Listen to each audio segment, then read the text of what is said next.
الحمدللہ وکفا وسلام علی عبادہ الذین اصطفیٰ اما بعد فاعوذ باللہ من الشیطان الرجیم بسم اللہ الرحمن الرحیم ان الدین عند اللہ الاسلام وقال النبی صلی اللہ علیہ وسلم الدنیا سجن المؤمن والجنۃ الکافر سبحان ربک رب العزۃ عما یصفون وسلام علی المرسلین والحمد للہ رب العالمین رب اشرح لی صدری ویسر لی امری واحلل عقدۃ من لسانی یفقہوا قولی اللہم صل علی سیدنا محمد وعلی آل سیدنا محمد وبارک وسلم۔ لاسٹ ٹائم ہم نے یوسف علیہ السلام when he was a little boy ایک خواب دیکھنا اور اس خواب کو آ کے اپنے والد صاحب کو بتانا، اور اس میں ہم نے تین چیزیں پڑھی تھی کہ it's a very difficult dream, اور میں نے آپ کو بتایا تھا why it's a very difficult dream because celestial bodies جو ہوتی ہیں وہ سفیریکل ہوتی ہیں، ان کے باڈیز نہیں ہوتی ہیں، ٹھیک ہے جی، تو وہ سجدہ کیسے کر سکتی ہیں؟ تو یہ ایک نبی ہی اس کو ڈیسائفر کر سکتا ہے کہ وہ سجدہ کر رہی تھی۔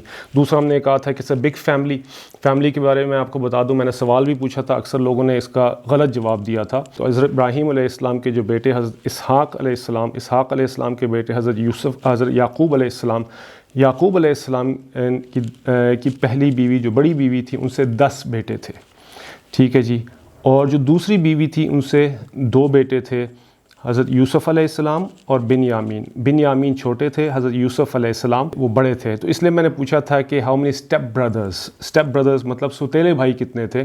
تو اکثر نے 11 کا کہا تھا، 11 ٹھیک نہیں، 10 بھائی تھے ان کے، کیونکہ پہلی بیوی سے جو 10 بھائی تھے وہ ستیلے بھائی تھے، اور باقی 2 ان کے حقیقی بھائی جو ایک ماں سے تھے وہ 2 تھے، حضرت یوسف علیہ السلام اور حضرت بنیامین چھوٹے تھے، یوسف علیہ السلام جو تھے وہ بڑے تھے۔ تو میں نے بتایا تھا اس اے ہیوج فیملی، بڑی فیملی تھی جیسے پرانے زمانے میں فیملیز ہوتی ہیں۔ پھر اس کے بعد ہم نے تیسری چیز جو ڈسکس کی تھی وہ ہم نے کہا تھا it's a very serious conversation coming from a 7 years old boy، کہ ایسا ایکسپیکٹڈ نہیں ہوتا کہ 7 سے 12 سال کا بچہ اتنی خوبصورتی سے اور اتنی سیریسنس کے ساتھ آ کے اپنے خواب کو پہلے ریممبر کرے، اور ریممبر کرنے کے بعد آ کے ایک ادب کے ساتھ آ کے اپنے والد صاحب کو خوبصورت انداز سے اپنے خواب کا بتانا اور پھر خاموش ہو جانا، تاکہ ان کے والد صاحب جو ہیں آگے سے پھر اس خواب کا جواب دیں۔ تو آج ہم نے لاسٹ ٹائم یہی پڑھا کہ ان کے ادب کا مقام کہ کیسے یوسف علیہ السلام کی تربیت ہوئی ہوگی، کہ انہوں نے اس ادب کے ساتھ جو ہے اپنے والد صاحب سے آ کے خواب کو ڈسکرائب کیا۔ اب ہم دیکھتے ہیں کہ ان کے فادر جو how he responded to his 7 years old boy which is very unusual, جو ہمارے معاشرے میں نظر نہیں آتا۔ تو آج ہم ان کا رسپونڈ پڑھیں گے۔ اعوذ باللہ من الشیطان الرجیم قال یا بنی لا تقصص رؤیاک علی اخوتک فیکیدوا لک کیدا ان الشیطان للانسان عدو مبین۔ اب یہ پچھلی آیت کے کو رسپونڈ کر رہے ہیں، اور اس وقت یعقوب علیہ السلام جواب دے رہے ہیں۔ قال کا مطلب کہا، کس نے کہا؟ یعقوب علیہ السلام نے جواب دے رہے ہیں یا بنیا ہوتا ہے بڑے پیار سے اور بڑے ہی اچھے انداز سے اپنے بیٹے کو پکارنا، اے میرے پیارے چھوٹے بیٹے، اے میرے چھوٹے بیٹے، یا اے میرے پیارے چھوٹے بیٹے۔ دیکھیں انداز گفتگو اب والد صاحب کا کہ کیسے والد صاحب جو ہیں اپنے بیٹے کو کس پیار کے ساتھ واپس جواب دے رہے ہیں، کہہ رہے ہیں لا تقصص، کہ مت بیان کرنا، رؤیا کا، پہلے میں لفظی ترجمہ کر لوں پھر میں آپ کو دوسرا ترجمہ کرتا ہوں۔ رؤیا کا اپنا خواب، علی اخوتی کا اپنے بھائیوں پر، اخوہ مطلب بھائیوں پر، ٹھیک ہے نا۔ فیکیدوا لک کیدا، وہ ہو سکتا ہے کہ وہ سازش کریں آپ کے ساتھ کوئی سازش، ٹھیک ہے نا۔ ان الشیطان، بے شک شیطان، للانسانی، انسان کے لیے، عدو مبین، ایک کھلا دشمن ہے۔ اب میں اس کا ترجمہ کرتا ہوں جو تقی عثمانی صاحب نے کیا ہے۔ انہوں نے کہا کہ انہوں نے یعقوب علیہ السلام نے، بیٹا اپنا یہ خواب اپنے بھائیوں کو نہ بتانا، کہیں ایسا نہ ہو کہ وہ تمہارے لیے کوئی سازش تیار کریں، کیونکہ شیطان انسان کا کھلا دشمن ہے۔ یہاں پر ہم سب سے پہلے یہ دیکھیں گے کہ والد صاحب کا جو انداز گفتگو ہے اپنے بیٹے کے ساتھ، اس کو سٹڈی کریں گے تھوڑا سا۔ پھر ان کا بتانا کہ لا تقصص رؤیاک، انہوں نے کیوں منع کیا اپنے بیٹے کو اپنا خواب بتانے سے، اپنے بیٹے کو اس طرح کر کے مخاطب کرنا، اینڈ ٹیکنگ ہم ویری سیریسلی۔ تو اکثر ہمارے معاشرے میں دیکھا جاتا ہے کہ ایک چھوٹے سے بچے کو امپورٹنس نہیں دی جاتی، جو ایک توجہ ایک بچے کو دینی چاہیے تاکہ اس کی نشو و نما اور اس کی تربیت اس انداز سے ہو کہ اس بچے کے اندر ایک گفتگو کرنے کا جو طریقہ کار ہے وہ ایک ایڈلٹ کی طرح شروع سے ہی آنا شروع ہو جائے۔ تو ادھر یوسف اپنا یعقوب علیہ السلام اپنے بیٹے کو جواب میں کہہ رہے ہیں کہ یا بنیا، کہ اے میرے پیارے بیٹے۔ ایک تو یہ ان کا انداز ہو گیا، ایک ادب کا انداز ہو گیا، اپنے بیٹے کو سیریسلی لینے کا ایک انداز ہو گیا، اور پیار اور شفقت ایک نبی کا۔ اس سے ہم یہ سیکھ سکتے ہیں کہ ہم اپنے اولاد کے ساتھ کس طرح بات کریں۔ ہماری اولاد آ کے چاہے کس طرح کی بھی بات کرے، چاہے وہ if it makes sense or it doesn't make sense، کوئی بات نہیں، اگر سینس نہیں بھی بنتی اور سینس اگر بنتی بھی ہے، یا کوئی بہت عقل مندی کی بات کرے، یا کوئی بہت ایسی بات کرے جو آ کے بالکل کوئی سینس نہیں ہوتی، تو اس کو بھی ہمیں جو ہے نا سیریسلی لینا چاہیے، اور اس کو ہمیں توجہ دینی چاہیے۔ جیسے میں نے کہا کہ ویسٹ میں جو بچہ ہے، اس کو جو ہے اس کا باپ جب اس ساتھ گفتگو کرتا ہے، تو میں نے آپ کو لاسٹ ایپیسوڈ میں بتایا تھا کہ اس کا انداز جو ہے اپنے چھوٹے سے بچے سے بات کرنے کا کتنا جو ہے سیریس ہے، ٹھیک ہے نا، کتنا وہ توجہ کے ساتھ اپنے بیٹے کے ساتھ بات کرتا ہے۔ تو یہاں پر بھی یعقوب علیہ السلام کی جو توجہ ہے، جو اس کا بیٹا یوسف علیہ السلام جس کا مستحق ہے، وہ توجہ ان کو دے رہے ہیں۔ یہی ہمارا نبی کریم صلی اللہ علیہ وسلم کا بھی انداز تھا۔ ہمارے نبی کریم صلی اللہ علیہ وسلم بھی بچے کو، جہاں کہیں بچے ہوتے تو نبی کریم صلی اللہ علیہ وسلم رک کے ان کو سلام کرتے تھے۔ حضرت انس بن مالک رضی اللہ عنہ جو ہیں حضور صلی اللہ علیہ وسلم کے خادم تھے، چھوٹی سی عمر میں 10 سال کی عمر میں نبی کریم صلی اللہ علیہ وسلم کی خدمت میں ان کی ماں نے ان کو چھوڑا، اور وہیں پر ہی وہ ان کی نشو و نما ہوئی، نبی کریم صلی اللہ علیہ وسلم ان کی تربیت فرمائی۔ تو انہوں نے کہا کہ 10 سال میں نبی کریم صلی اللہ علیہ وسلم کی خدمت میں رہا، اور مجھے کبھی بھی نبی کریم صلی اللہ علیہ وسلم نے ایک مرتبہ بھی نہیں ڈانٹا، مطلب ایک مرتبہ بھی مجھے کسی اس طرح کے طریقے سے مطلب بات نہیں کی جس سے میرا دل دکھے۔ ایک دفعہ نبی کریم صلی اللہ علیہ وسلم نے حضرت انس رضی اللہ عنہ کو کسی کام کے لیے بھیجا، تو بچے تھے راستے میں، وہ کھیل کود رہے تھے بچے، تو ان کے ساتھ وہ لگ گئے اور ٹائم کا پتہ ہی نہیں چلا۔ تو نبی کریم صلی اللہ علیہ وسلم دیر ہو گئی تو باہر جا کے دیکھتے ہیں وہ بچوں کے ساتھ کھیل رہے ہیں، تو کہتے ہیں انس تم یہاں کیا کر رہے ہو؟ میں نے آپ کو ایک کام کا کہا تھا، بس یہ کہا اور کچھ بھی نہیں۔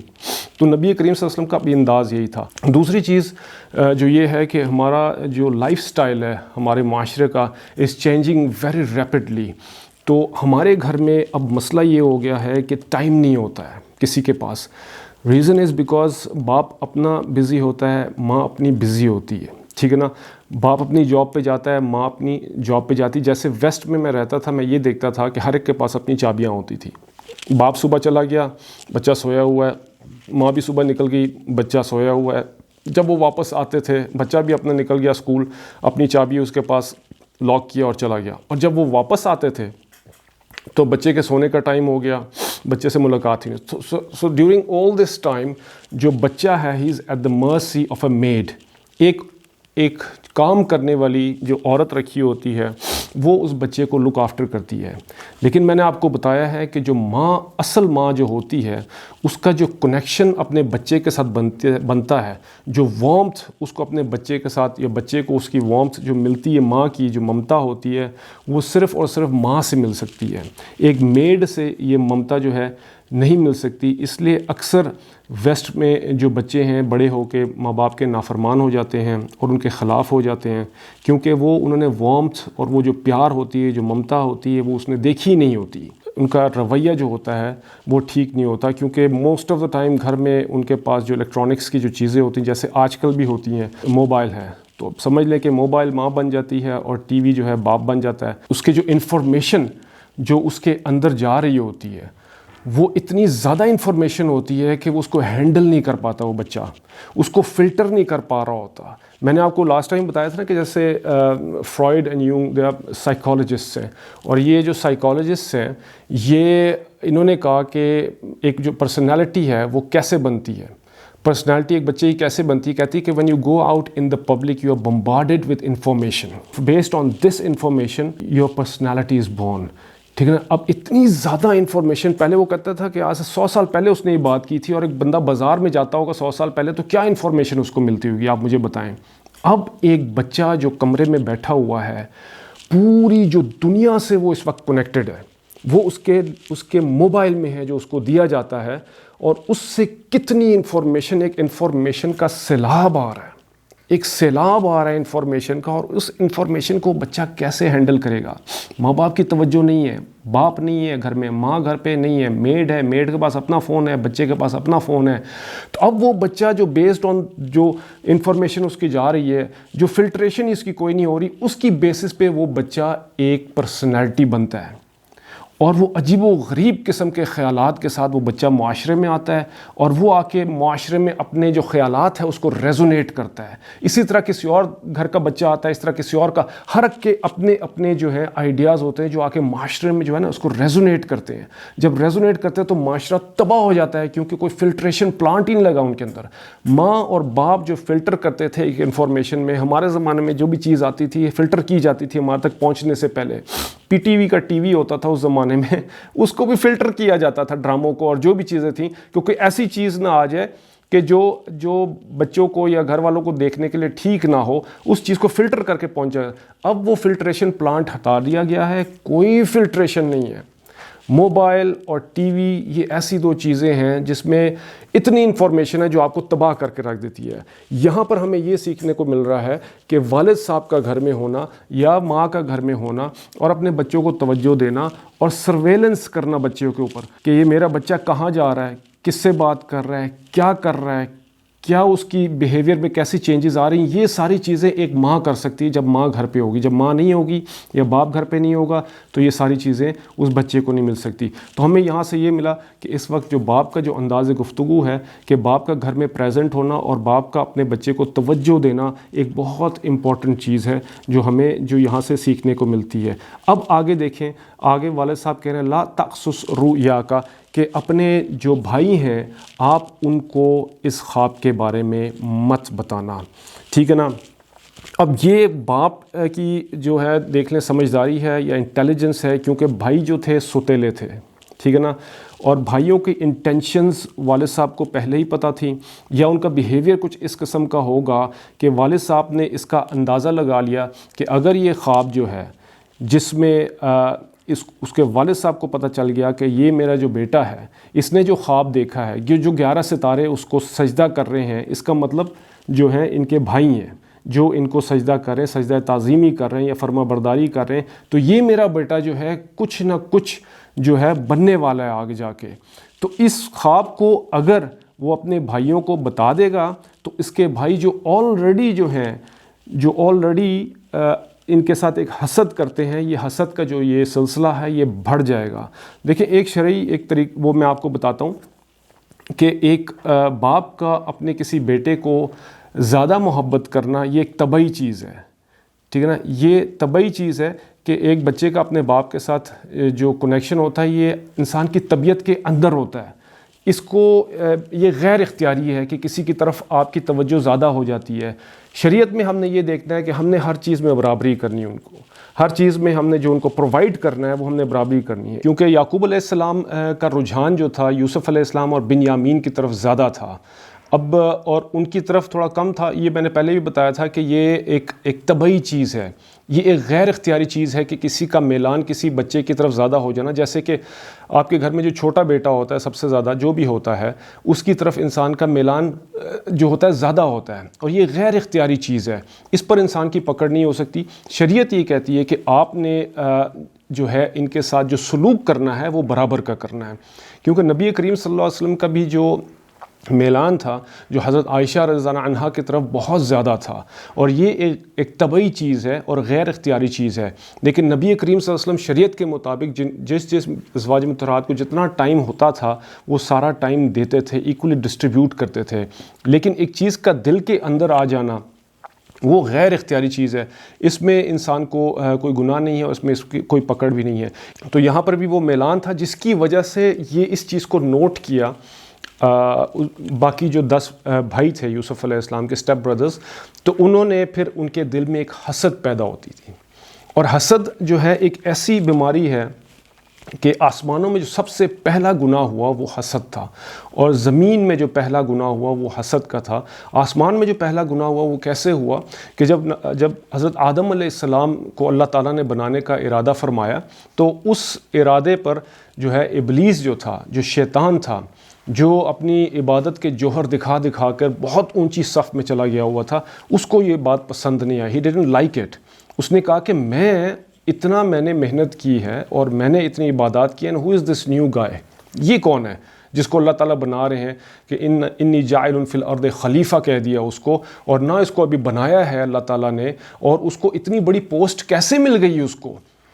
How is it possible? میں اتنی محنت کر رہا ہوں، ساری پوسٹ اتنی بڑی وہ کیسے لے جا سکتا ہے؟ اسی لیے جب آدم علیہ السلام کو بنایا اللہ تعالیٰ نے، اور ان کا جب اسکلپچر، ان کا جو پتلا تھا وہ جنت میں پڑا ہوا تھا، تو شیطان وہاں سے گزرا جس جگہ میں رکھا ہوا تھا، تو شیطان میں یہ کتابوں میں لکھا ہوا آتا ہے کہ اس کو جا کے اس نے نوک کیا.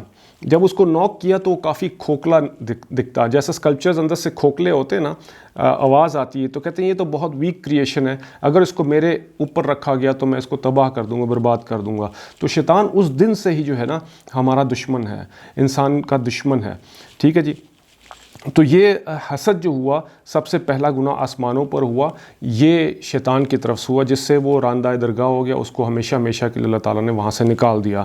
اور زمین پہ جو پہلا گناہ ہوا وہ بھی حسد کی وجہ سے ہوا تھا. وہ کیسے ہوا تھا کہ قابیل اور حابیل، حضرت آدم علیہ السلام کے جو بیٹے تھے، حابیل کی جس سے شادی ہو رہی تھی، قابیل اس کو پسند کرتا تھا، اس لڑکی کو جس سے وہ شادی کرنا چاہ رہے تھے. تو یہ حسد کی وجہ سے یہ اس کو جو ہے بات پسند نہیں آئی کہ وہ چاہتے تھے کہ اس کی شادی کیوں ہو رہی، اس سے میں نکاح کرنا چاہتا ہوں. تو جس کی وجہ سے اس حسد کی بنا پر پہلا قتل جو زمین پہ ہوا وہ قابیل نے اپنے بھائی حابیل کا کیا. یہ جو حسد ہے یہ ایک ایسی بیماری ہے جو آج کل بھی ہمارے معاشرے میں بہت زیادہ ہے. اگر آپ دیکھیں گے تو دیکھا جاتا ہے کہ اگر کسی نیبرہڈ میں آپ رہتے ہیں تو فلانا گھر میں کوئی لڑکا ہے جناب، وہ زیادہ پڑھ لکھ گیا، اس نے گاڑی لے لی، اس نے گھر بنا لیا، یا اس زیادہ سکسیسفل تھوڑا سا ہے، تو آس پاس کے لوگ جو ہیں جو حسد کرنے شروع ہو جاتے ہیں. یا بھائیوں میں بھی ایسا ہوتا ہے، فرینڈز میں بھی ایسا ہوتا ہے، کالج اسکول یونیورسٹیز میں بھی یہ ہوتا ہے. حتیٰ کہ یہ ایک ایسی خطرناک چیز ہے، میں آپ کو بتاتا ہوں کہ یہ بڑھتے یہ جادوگری تک چلی جاتی ہے. اس وقت معاشرے میں ہمارے جتنے بھی جادوگری اور جتنے بھی تعویذ گنڈے کرائے جاتے ہیں، اس بیسڈ آن حسد، صرف اور صرف حسد کی بیس پر یہ جادوگری ہوتی ہے. اور ایون سلمان علیہ السلام کے زمانے میں جو جادوگری ہوتی تھی وہ اس لیے ہوتی تھی کہ وہ چاہتے تھے کہ جو شوہر اور بیوی جو آپس میں خوش ہیں، یہ خوش کیوں ہیں، ان میں ہم طلاقیں کروا دیں. تو آپ دیکھیں کہ یہ حسد کی جو بیماری ہے اتنی زیادہ ہے کہ جس میں انسان جو ہے یہ برداشت نہیں کر سکتا کہ یہ جو نعمت ہے، یہ نعمت اس کو کیوں مل گئی، یہ مجھے کیوں نہیں ملی. اچھا یہ گاڑی اس کو کیوں مل گئی، مجھے کیوں نہیں ملی. اچھا اس نے اچھے نمبر کیوں آ گئے، میرے کیوں نہیں آ گئے. تو اس نعمت پر وہ خوش نہیں ہوتا، اللہ تعالیٰ کی تقسیم پر وہ خوش نہیں ہوتا. اللہ تعالیٰ نے ایک قسمت میں ایک تقسیم بنائی جس میں اس کی پلیٹ میں اللہ تعالیٰ نے زیادہ ڈال دیا، آپ کی پلیٹ میں اللہ تعالیٰ نے کم ڈال دیا، تو یو ڈنٹ لائک اٹ. تو اس کا صحیح طریقہ کیا ہوتا ہے کہ آپ جب اس طرح کی سچویشن میں آ جاتے ہیں کہ جہاں پر آپ کو حسد فیل ہو، تو آپ کہیں یا اللہ آپ نے اس کو بھی دیا ہے اور اللہ اس میں برکت عطا فرمائیں، اور اللہ پلیز مجھے بھی یہ نعمت عطا فرما دیں. یہ ایک سمپل طریقہ ہے. اگر آپ دوسری طرف چلے جائیں گے تو یہ نفرت بڑھتی جائے گی اور اس آگ میں آپ خود جل کے مر جائیں گے. اور جس سے حسد ہو رہی ہوتی ہے وہ بندہ اپنا آرام سے سو رہا ہوتا ہے. تو اس حسد کی بیماری میں یہ جو بھائی تھے یوسف علیہ السلام، یہ بھی مبتلا تھے. اور اس حسد کو دیکھیں آپ ایگریویٹ کر کے کس لیول تک پہنچ جائے گی. آگے ہم جا کے آیتوں میں پڑھیں گے کہ they plan to kill their brother just because of jealousy. تو نبی کریم صلی اللہ علیہ وسلم کا اس کا الحالق، کہ حسد کیا، الحالق حلق کرنا. حلق کو ہوتا ہے نا کہ آپ جب حج کرنے جاتے ہیں تو آپ اپنے بالوں کو شیو کر لیتے ہیں، کلین شیو. تو اس حالق الدین کہ آپ کے دین کو یہ شیو کر دیتا ہے، بالکل مطلب ایسے کر دیتا ہے ایسے کاٹ کے آپ کے بال ختم ہو جاتے ہیں نا، اسی طرح یہ آپ کی نیکیوں کو، آپ کے دین کو یہ جو چیز ختم کر دیتی ہے. اور بالکل اسی طرح ہی جو ہے یہاں سے یوسف علیہ السلام کے بھائی جو تھے اس کے حسد کی بنا پر، تو انہوں نے کہا لا تقصص رؤیاک علی اخوتک فیکیدوا لک کیدا. ہو سکتا ہے کہ وہ آپ کے خلاف کوئی نہ کوئی سازش کریں. تو یہاں پر ایک کچھ شرعی مسئلے ہیں جو میں آپ کو بتانا چاہتا ہوں. وہ یہ ہے کہ جب آپ کو موذی شخص someone who is not good, whose intentions are not good, کوئی چور ہے, ڈاکو ہے, حسد کرنے والا ہے, کوئی پرابلمٹک قسم کا آدمی ہے جو نقصان پہنچائے گا آپ کو, تو شرعی مسئلہ یہ ہے کہ یہاں سے ہم نکالتے ہیں کہ آپ اس کے بارے میں جو ہے آپ بتائیں, اطلاع دیں. تو یہ غیبت میں نہیں آتی ہے. ہو سکتا ہے نا کہ آپ کو کسی آدمی نے ٹھگ لیا ہو, ٹھگ آج کل بہت زیادہ ہوتے ہیں, آپ سے پیسے لیے اور واپس ہی نہیں دیے اس نے, اور وہ باقیوں کے ساتھ بھی ایسا کر رہا ہے, اور آپ کو پتہ چلا, تو آپ اپنے دوست کو بتائیں گے کہ آپ اس سے احتیاط کرنا, یہ بندہ he is not right, he is a dodgy kind of a person, یہ آپ کو ٹھگ سکتا ہے, آپ سے پیسے لے گا واپس نہیں کرے گا, یا یہ چور ہے, یا اس کے انٹینشنز صحیح نہیں ہے. تو موذی شخص کے بارے میں آپ اگر کسی کو بتائیں گے تو وہ غیبت نہیں ہوگی. ٹھیک ہے جی. اس میں جو ہے آپ کا انٹینشن یہ ہوتی ہے کہ آپ اپنے دوسرے مسلمان بھائی کو اس موذی شخص سے بچائیں. اور دوسری چیز ہے کہ آپ حاسدین کو آپ اپنے انٹینشنز نہ بتائیں. آپ حاسدین کو اپنے پروگرامز نہ بتائیں, اپنے پلانز نہ بتائیں, اپنے گھر کی باتیں نہ بتائیں. گھر کی باتیں تو ویسے ہی آپ لوگوں کو چاہیے کہ آپ اسکول کالجز میں بہت زیادہ ڈسکس ہوتی ہیں, اس چیز سے پرہیز کریں. اپنے گھر کی باتیں کسی کو نہیں بتانی. آپ نے گھر کی بات آپ نے اپنے گھر میں ہی رکھنی ہے, اپنے پیرنٹس کے ساتھ وہ ڈسکس کریں. یہ چیز باہر جا کے ڈسکس کرنے والی بالکل نہیں ہے فرینڈس کے ساتھ. یہ ایک غلط چیز ہے, یہ آپ کی پریویسی ہے, یہ غیرت بھی ہے آپ کی کہ آپ اپنے گھر والوں کی جو باتیں ہیں وہ جا کے لوگوں کو نہ بتائیں. تو حاسدین سے خاص طور پر جو ہے نا آپ اس سے بچیں. آپ کے کوئی مقصد ہیں, آپ کے کوئی گولز ہیں, یا آپ کچھ کرنا چاہ رہے ہیں, مطلب آپ کوئی آفس کھولنا چاہ رہے ہیں, یا پھر آپ کوئی ایسا کام کرنا چاہ رہے ہیں جو آپ کا پلان ہے, آپ نے کرنا ہے, تو keep it secret. Don't tell it to anyone. ٹھیک ہے نا. ایکسیپٹ کوئی آپ کا بہت زیادہ خیر خواہ, آپ اس کو جانتے ہیں, تو آپ اس کو بتا سکتے ہیں. اور اسی لیے نبی کریم نے کہا کہ اپنے مقاصد کو کامیاب بنانے کے لیے ان کو راز میں رکھنے سے مدد لیں. ٹھیک ہے نا. اپنے آپ کو راز میں رکھیں اور پھر مدد لیں ان سے. ادروائز کیا ہوتا ہے کہ ہر صاحب نعمت سے جو ہے حسد کیا جاتا ہے. ہو سکتا ہے حسد کی بنا پر آپ کو نظر لگ جائے, ہو سکتا ہے اس کی حسد کی بنا پر آپ کو کوئی ایسی چیز وہ کر دے جو ہو سکتا ہے آپ کے بزنس کو تباہ کر دے, آپ کے پلان کو تباہ کر دے. ہو سکتا ہے کہ اس سے آپ کو نقصان ہو. اس لیے آپ کوشش کریں کہ آپ جو ہے اس کو اپنے جو ہے دل میں رکھیں جب تک یہ پلان جو ہے نا اکمپلش نہیں ہو جاتا. پھر آگے آیت میں فرماتے ہیں ان الشیطان للانسان عدو مبین, اور بے شک شیطان جو ہے انسان کا کھلا دشمن ہے. وہ تو میں نے آپ کو پہلے ہی بتا دیا کہ اس کا کھلا دشمن کیوں ہے, کہ وہ ڈے ون سے ہمارا دشمن ہے, اور اس کی کوشش یہی ہوتی ہے کہ کسی نہ کسی طرح ہم لوگوں میں جھگڑا کرائے, بھائیوں میں جھگڑا کرائے, شوہر اور بیوی میں جھگڑا کرائے. اس کی سب سے بڑی انٹینشنز یہ ہوتی ہے کس طرح میاں اور بیوی کو جو ہے نا الگ کر دے, کس طرح اس میں طلاق کروا دے. اس کو جو ہے نا اس کو کوشش کرتا ہے building blocks of the society جو ہوتے ہیں نا, وہ آپ کا ہسبینڈ اور آپ کی وائف ہوتی ہے, جس سے ایک معاشرہ بنتا ہے. کیونکہ وہ جو ہے اس سے آگے اولاد ہوتی ہے, وہ اولاد پھر آگے چلتی ہے, پھر وہ معاشرے کا حصہ بنتے ہیں. تو اس کی جو تربیت ہے وہ ایک اچھی پیرنٹنگ کی وجہ سے اچھی سوسائٹی بنتی ہے. اگر وہ اس کو توڑ دے تو پیرنٹس جو ہے خود بخود ہی ڈسٹرب ہو جاتے ہیں, اور وہ جو بچہ جو دنیا میں آیا ہوتا ہے, جس کو لے کے آئے ہوتے ہیں, اس کی تربیت صحیح طرح نہیں ہو سکتی. میں نے یہ چیز ویسٹ میں دیکھی ہے کہ وہاں پر سنگل مدرز بہت زیادہ ہیں. ٹھیک ہے, سنگل مدرز وہاں بہت زیادہ ہیں, کیونکہ اکثر عورتیں وہاں پہ ڈیورسڈ ہیں اور اکثر غیر شادی شدہ ہیں. اولاد اللہ تعالیٰ ان کو جو دیتے ہیں, اس اولاد کی وہ تربیت نہیں کر پاتی. اور میں نے دیکھا ان عورتوں کو سڑکوں پہ چیختے ہوئے, وہ کس طرح اپنے بچوں کو ٹریٹ کرتی ہیں, اور کس طرح ان کے ساتھ ایک ان کی تربیت کا جو سلسلہ ہوتا ہے وہ بالکل ٹوٹ پھوٹ جاتا ہے. اور وہی بچہ جب بڑا ہو جاتا ہے تو اکثر وہاں پہ بچے جو ہیں اسکول کو چھوڑ دیتے ہیں, غلط کاموں میں لگ جاتے ہیں, پریزن میں چلے جاتے ہیں, کوئی اس میں سائیکیاٹرک پیشنٹس بن جاتے ہیں. بہت سارے لوگ خودکشی بھی کر لیتے ہیں. یہ وجہ کیا ہے؟ کیونکہ جو شیطان ہے اس نے آپ کے روٹ کو پکڑا, اس نے جو پیرنٹس جو ہیں ماں اور باپ, اس کو توڑنے کی کوشش کی, اور اس کو توڑ کر اس نے آگے جو معاشرہ ہے اس میں بگاڑ پیدا کر دی. یہ سب سے جو building block of the society ہوتا ہے نا, وہ یہی ہوتا ہے جس پہ شیطان کا سب سے زیادہ اٹیک ہوتا ہے. ٹھیک ہے جی. اب ہم اگلی آیت کی طرف چلتے ہیں. وَكَذَلِكَ يَجْتَبِيكَ رَبُّكَ وَيُعَلِّمُكَ مِن تَأْوِيلِ الْأَحَادِيثِ وَيُتِمُّ نِعْمَتَهُ عَلَيْكَ وَعَلَى آلِ يَعْقُوبَ كَمَا أَتَمَّهَا عَلَى أَبَوَيْكَ مِن قَبْلُ إِبْرَاهِيمَ وَإِسْحَاقَ إِنَّ رَبَّكَ عَلِيمٌ حَكِيمٌ. اس آیت میں اللہ تعالیٰ بتا رہے ہیں کہ اور اسی طرح وَكَذَلِكَ کا مطلب اور اسی طرح يَجْتَبِيكَ رَبُّكَ. اب اس آیت میں اللہ تعالیٰ یوسف علیہ السلام کو خوشخبریاں دے رہے ہیں، وعدے کر رہے ہیں اور تسلیاں دے رہے ہیں، کیونکہ یوسف علیہ السلام اس وقت بہت بڑی پرابلمز میں پھنسے ہوئے ہیں، اور اس پرابلمز میں پھنسنے کے لیے اللہ تعالیٰ ان کو خوشخبریاں دے رہے ہیں اور آگے کی باتیں بتا رہے ہیں کہ آپ کو بہت کچھ ملنے والا ہے تاکہ آپ کو تسلی ہو جائے. تو یجتبیک ربک کہ انہوں نے چن لیا ہے، کہ تمہارے رب نے چن لیا ہے.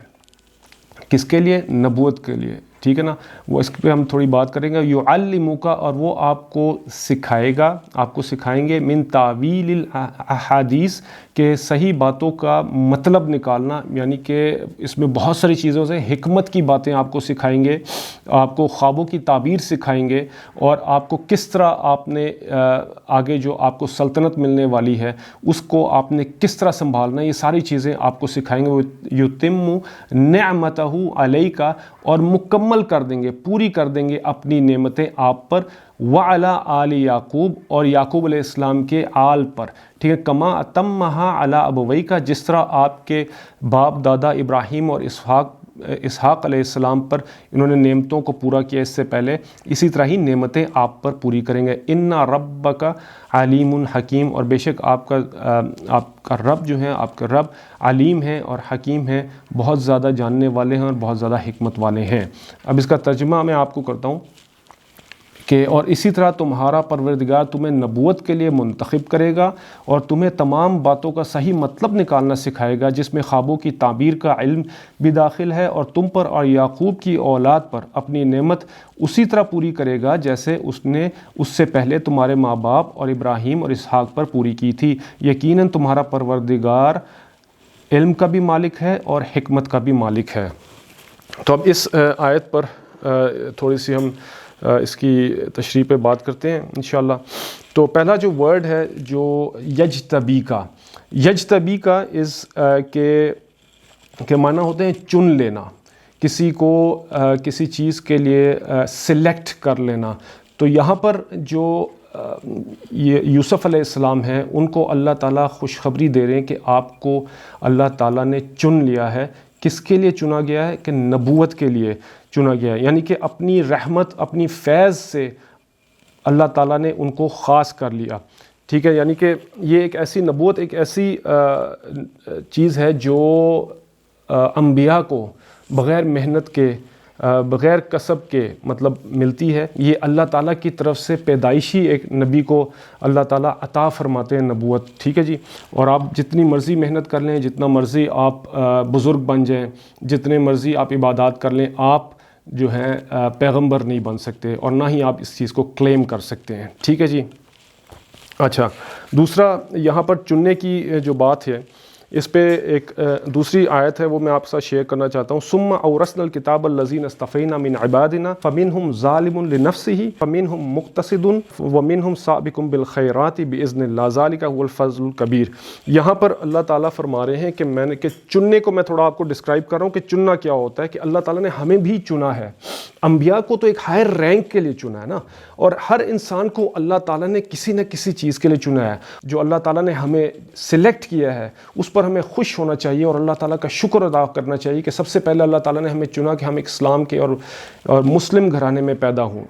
ٹھیک ہے نا، مسلم گھرانے میں پیدا ہوں، اور اس کے بعد اللہ تعالیٰ نے پھر ہمیں چنا کہ ہم کوئی دین کی کے کاموں میں مصروف ہو جائیں. پھر اللہ تعالیٰ نے ہمیں چنا کہ ہم نے حج کر لیا. پھر اللہ تعالیٰ نے ہمیں چن لیا کہ ہم 5 وقت نماز پڑھیں گے، ہم روزہ رکھیں گے، حج کریں گے، زکوٰۃ کریں گے. تو یہ ڈفرینٹ سٹیجز ہیں جو اللہ تعالیٰ نے جو ہے اپنے بندوں کو چنا ہے. ہم بھی اس چننے میں شامل ہیں، لیکن ایک ہائر سٹیج جو میں نے آپ کو بتائی ہے اس میں صرف اور صرف انبیاء جو ہے ان کی کیٹیگری ہوتی ہے. باقی اللہ تعالیٰ کی یہ ایک سمجھ لیں کہ اللہ تعالیٰ کی ایک دین ہے کہ ہر انسان کو اللہ تعالیٰ ایک موقع دیتے ہیں، ہدایت دیتے ہیں اور چنتے ہیں اپنے نیک کاموں کے لیے، اور ان سے کام لیتے ہیں اور خدمت لیتے ہیں دین کی. اور یہاں پر جو اس آیت میں اللہ تعالیٰ کہتے ہیں ثم اورثنا الکتاب الذین اصطفینا، کہ ہم نے آپ کو کتاب کا وارث بنایا ہے، اللہ تعالیٰ نے چنا ہے. تو اس میں سے اللہ تعالیٰ نے 3 کیٹیگریز آٹومیٹکلی بتا دی. ایک جو کیٹیگری فمنہم ظالم لنفسہ، قرآن کے لیے چن لیا. ان میں سے جو پہلی کیٹیگری ہے اس نے کیا کیا؟ اس نے اپنی جانوں پر ظلم کر لیا. کہ اللہ تعالیٰ نے یہ قرآن ہمیں عطا فرمایا اور اس قرآن کو عطا کر کے اللہ تعالیٰ نے جو ذمہ داریاں ہمارے پر ڈالی تھیں اور جو اس قرآن سے ہم حاصل کر سکتے تھے پڑھ کر، جو اس پر عمل کر سکتے تھے، وہ ہم نے نہیں کیا۔ ہم نے جو فرائض اس سے نکالے تھے اس پر ہم نے عمل نہیں کیا۔ ہمیں جو اس میں بتایا گیا ہے کہ واقیم الصلاۃ و آت الزکوٰۃ، اور اس کے علاوہ دوسرے جتنے بھی احکام ہیں اس قرآن کے ذریعے جو ہمیں پتہ چل سکتے تھے، جو پتہ چلنے کے بعد ہم نے اپنی جانوں پر ظلم کیا اور ہم نے اس پر جو ہے عمل نہیں کیا، تو یہ پہلی قسم آتی ہے۔ تو یہ جو پہلی قسم ہے، اس میں سمجھ لیں کہ انہوں نے جو قرآن کی جو وراثت کا جو حق تھا وہ ادا نہیں کیا۔ پھر جو دوسری قسم آتی ہے فَمِنْهُمْ مُقْتَصِدٌ، یہ درمیان والے لوگ ہیں، انہوں نے کیا کیا کہ ان کو بھی جو قرآن کا جو حق تھا انہوں نے کچھ حد تک ادا کر لیا۔ انہوں نے جو نیک کام تھے وہ کیے، نماز، روزہ، حج، زکوٰۃ کیا، لیکن پھر انہوں نے کچھ ایسے کام کیے جو اللہ تعالیٰ کو پسند نہیں تھے، اللہ تعالیٰ کی نافرمانی تھی اس میں۔ جیسے فار ایگزامپل کسی مکسڈ گیدرنگز میں جانا شروع کر دیا، جیسے میوزک سننا شروع کر دیا، جیسے کوئی نشہ کرنا شروع کر دیا، بد نظری کرنی شروع کر دی، دوسرے ایسے کام کرنے شروع کر دیے جس سے انہوں نے قرآن کا جو حق تھا وہ جو پورا نہ کر سکے۔ تھرڈ جو قسم جو بتائی اللہ تعالیٰ نے وَمِنْهُمْ سَابِقُ الْخَيْرَاتِ، یہ وہ لوگ ہیں جو ہائر لیول کے، ہائر رینک میں، جنہوں نے قرآن کا حق ادا کر دیا کہ قرآن میں جتنے بھی احکام آئے تھے ان پر انہوں نے عمل کیا، جتنے بھی واجبات تھے ان پر انہوں نے عمل کیا، جتنے بھی مستحبات تھے، جتنی بھی سنتیں تھیں ان پر عمل کیا، اور جتنی بھی اس میں جو ایسی چیزیں تھیں جو ناجائز تھیں، جن سے ہمیں روکا گیا تھا، وہ سب چیزیں جو تھیں ان پر جن سے رکنا تھا اس سے وہ رکے۔ تو یہ تیسری جو قسم ہے، اس قسم میں انہوں نے قرآن کا حق ادا کر دیا۔ تو یہاں پر کذالک یجتبیک میں یہی بتا رہے ہیں کہ یوسف علیہ السلام کو اللہ تعالیٰ نے چن لیا، اور پھر آگے کہہ رہے ہیں وَيُعَلِّمُكَ مِن تَأْوِيلِ الْأَحَادِيثِ، اور تمہیں عام باتوں کا صحیح مطلب نکالنا سکھائیں گے، جس میں بہت ساری چیزیں میں نے آپ کو بتایا، جس میں حکمت ہے، خوابوں کی تعبیر ہے۔ اس میں جو یوسف علیہ السلام کی اسپیشیلٹی تھی وہ یہ تھی کہ وہ خوابوں کی تعبیر بتایا کرتا تھا۔ جیسے ہر نبی کی ایک اسپیشیلٹی ہوتی ہے، جیسے داؤد علیہ السلام کے ہاتھ میں لوہا ہوتا تھا، وہ اس کو میلٹ کر دیتے تھے اور اس سے وہ بہت ساری چیزیں بناتے تھے، اور اسی طرح ہی جیسے موسیٰ علیہ السلام کے ہاتھ میں عصا ہوتا تھا جو ایک سانپ بن جاتا تھا۔ تو یہ جو حکمت ہے، تعلیم ہے اور نالج ہے، یہ تین طرح کی ہوتی ہیں، 3 سٹیجز ہوتی ہیں۔ نمبر 1 از ایجوکیٹ، کہ تعلیم دیں کسی کو۔ نمبر 2 از نالج، اس ایجوکیشن، اس علم کی بنیاد پر، اس تعلیم کی بنیاد پر جو نالج آپ کو ملا وہ علم ہوتا ہے۔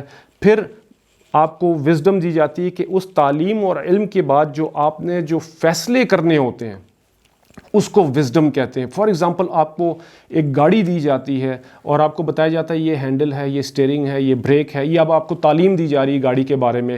جب آپ کو اس کا علم ہو گیا، آپ اس کو بیٹھ کے آپ نے سٹارٹ کیا اور اس کو چلانا شروع کیا، تو یہ آپ کی وزڈم ہو گئی کہ آپ نے اس گاڑی کو سٹیئر کرنا شروع کر دیا، چلانا شروع کر دیا۔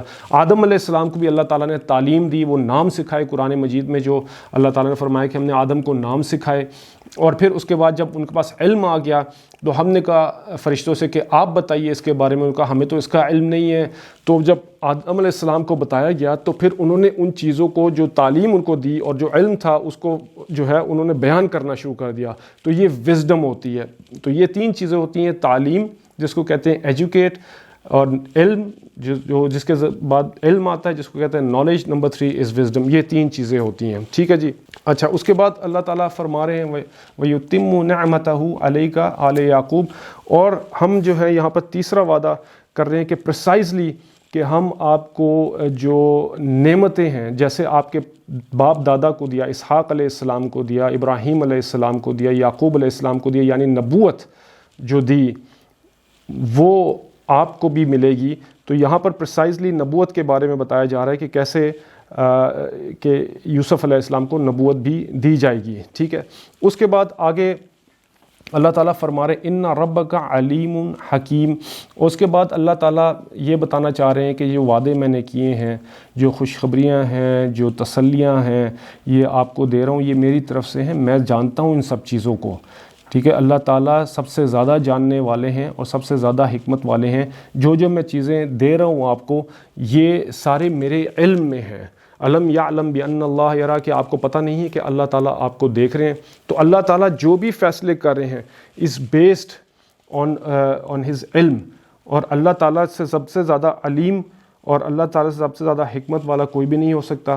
تو یہ اس آیت میں ہم نے یہ پڑھا کہ یوسف علیہ السلام کو اس آیت میں یہ بتایا جا رہا ہے کہ ان کو چن لیا گیا نبوت کے لیے، اور ان کو سکھایا جائے گا آگے جو ان کے زندگی میں جو ایونٹس آنے والے ہیں ان ایونٹس کو انہوں نے کس طرح ہینڈل کرنا ہے، اور پریسائزلی پھر یہ آگے بتایا جا رہا ہے کہ ان کو نبوت بھی دی جائے گی جس طرح ان کے والد صاحب کو دی گئی، یعقوب علیہ السلام کو اور ابراہیم علیہ السلام کو اور پھر اسحاق علیہ السلام کو۔ تو آج انشاءاللہ یہ 2 آیتیں ہی کافی ہو گئیں۔ نیکسٹ ٹائم انشاءاللہ جو آیت ہے وہ کافی انٹرسٹنگ ہے، اس میں سائلین کے بارے میں ہے کہ سائلین کون ہوتے ہیں، تو سوال پوچھنے والے کون ہیں۔ اس پہ میں آپ کو religious back ground of Arab دوں گا کہ سارا کہ یہ عرب میں جو ہے مدینہ میں، مکہ میں، یمن میں یہ یہودی کیسے آئے اور نصارہ یہ کرسچنز کیسے اور مشرکین وہاں کیسے بنے، یہ ساری انشاءاللہ نیکسٹ جو سیشن ہوگا اس میں کریں گے۔ تو ابھی کوئی اگر آپ کا سوالات ہیں تو انشاءاللہ سوالات کے جوابات دے دیتے۔ اچھا، is it okay to share your success with other people اور ناٹ؟ سورہ ضحیٰ میں وَأَمَّا بِنِعْمَةِ رَبِّكَ فَحَدِّثْ کہ جو نعمتیں ہیں وہ آپ بیان کریں، تو جو مکمل ہو جائیں آپ کی نعمتیں، جو اللہ تعالیٰ نے آپ کو سکسیس جو آپ کو مل گئی ہے وہ آپ بیان کر سکتے ہیں، کر کے اس کے پیچھے آپ یہ ہے کہ ہر سکسیس کے پیچھے آپ اللہ تعالیٰ کو لے کے آئیں کہ یہ میرے بس میں نہیں تھی، میں یہ سکسیس جو مجھے ملی ہے یہ میری محنت اور میری بازو کی وجہ سے نہیں ہے، اور یہ جو محنت ہے یہ مجھے اللہ تعالیٰ کی طرف سے ملی ہے، اس لیے میں بیان کر رہا ہوں۔ تو آپ کے انٹینشنز صحیح ہونا چاہیے، کہیں آپ کے انٹینشنز یہ نہ ہو کہ جب قارون کو بھی نے اپنی سکسیس کے بارے میں بتایا تو قارون نے کہا کہ یہ میری اپنی محنت کے نتیجے میں مجھے ملی ہے، اور یہ جو میں نے جو بھی سونا چاندی اور یہ جتنا بھی میرے پاس دولت ملی ہے یہ میری اپنی محنت کی وجہ سے، اس نے اس کو اپنے ساتھ نسبت کیا، جو ایک غرور اور تکبر کی نشانی تھی جس کی وجہ سے اللہ تعالیٰ نے اس کو تباہ و برباد کر دیا۔ تو آپ بھی اپنی اگر سکسیس سٹوریز ہیں آپ بتا سکتے ہیں، شیئر کر سکتے ہیں، پھر بھی کوشش یہی کریں کہ آپ اپنے ان لوگوں کے ساتھ کریں جو آپ کے جو زیادہ فرینڈز ہیں، جو آپ کے قریب ہیں اور آپ کے خیر خواہ ہیں۔ ٹھیک ہے جی سر، آنکھوں کی حفاظت آن سیل فون یوزج پہ کچھ گائیڈ کر دیں۔ یا سیل فون جو ہے نا یہ تو سمجھ لیں ایک میں کیا بتاؤں بس تباہی ہے، یہ تو اس پہ اپنا جو ہے نا اسکرین ٹائم کم کر لیں بس، اور غیر ضروری چیزیں سوشل جو میڈیا ہے وہ بہت زیادہ وہ ایڈکٹیو ہے، ایڈکشن ہے اس میں زیادہ، وہ ایک دفعہ انسان شروع کرتا ہے نا اس کو تو بس وہ پھر اسکرولنگ کرتا رہتا ہے، اور خاص طور پہ جب لائٹ نہ ہو، اندھیرا ہو، تو اندھیرے میں تو بالکل نہ دیکھیں کیونکہ یہ آنکھوں کے لیے بہت ہی زیادہ مضر ہے اور آنکھوں کو خراب کرنے والا ہے۔ کوشش یہ کریں کہ اس سے جتنا دور ہو سکیں اتنا رہیں، صرف جو ہے کام کے وقت اس کو استعمال کریں، اور غیر ضروری چیزیں جو ہے نا سوشل میڈیا میں جیسے یوٹیوب ہو گیا اور باقی انسٹاگرام ہو گیا، فیس بک ہو گیا، اس میں ہر چیزوں نے بہت کچرا ڈالا ہوتا ہے، اٹس آل گاربیج۔ تو آپ اس گاربیج سے جو ہے نا کوشش کریں دور رہیں اس سے۔ اللہ تعالیٰ نے انسان کو ناشکرہ کیوں پیدا کیا؟ اللہ تعالیٰ نے انسان کو تو پیدا کیا ہے لیکن انسان جو ہے ناشکرہ جو ہے خود بن جاتا ہے۔ اللہ تعالیٰ کی نعمتیں جو ہیں جو اللہ تعالیٰ نے دیے ہیں اس پہ وہ شکر نہیں کرتا، تو اللہ تعالیٰ کہتے ہیں کہ تم جتنا شکر کرو گے تو میں اتنا تمہیں بڑھا دوں گا نعمتیں اپنی، اور جتنا تم کفر کرو گے تو اتنا میرا عذاب جو ہے سخت ہے، اللہ تعالیٰ فرماتے ہیں۔ تو یہ ایک ہماری طرف سے ایک کوتاہی ہے کہ ہم لوگ یہ چیزیں اپنے اندر ڈیولپ کر لیتے ہیں، معاشرے میں غلط صحبت کی وجہ سے لوگوں کے ساتھ اٹھنا بیٹھنا اس کی وجہ سے پھر یہ چیزیں انسان کے اندر پیدا ہو جاتی ہیں، اور ناشکری وغیرہ پیدا ہو جاتی ہیں انسان کے اندر۔ چلیں ٹھیک ہے، پھر انشاءاللہ نیکسٹ سیشن میں بات کرتے ہیں۔ ٹھیک ہے جی، جزاک اللہ، السلام علیکم ورحمۃ اللہ۔